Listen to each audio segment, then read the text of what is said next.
మాట మాట్లాడటం లేదు.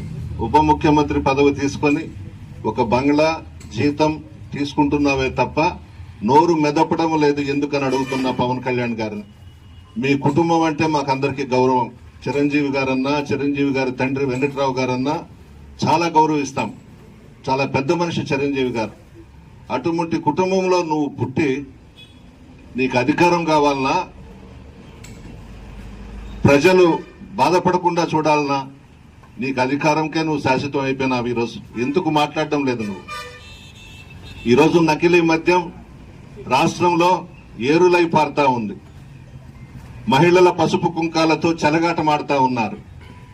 చిత్తూరు జిల్లాలో చంద్రబాబు నాయుడు గారి సొంత చిత్తూరు జిల్లాలో తెలుగుదేశం పార్టీ తరఫున పోటీ చేసి ఓడిపోయిన వ్యక్తే ఈ నకిలీ మద్యాన్ని సృష్టించి ఏరులై పారిస్తా ఉన్నాడు రాష్ట్రంలో.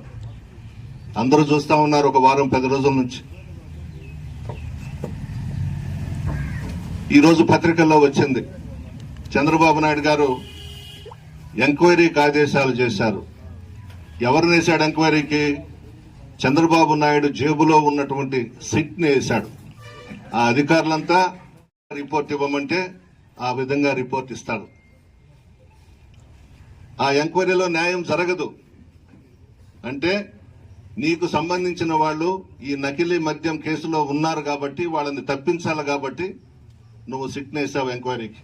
మేము వైఎస్ఆర్ కాంగ్రెస్ పార్టీ తరఫున డిమాండ్ చేస్తున్నాం, నీకు దమ్ము ధైర్యం ఉంటే మోడీ గారి దగ్గరకు వెళ్లి సిబిఐ ఎంక్వైరీ వేయించు. ఈ నకిలీ మద్యం మీద తేలిపోతుంది కదా ఎవరు దాంట్లో భాగస్వాములో, ఎవరు విజయవాడ నుంచి ఈ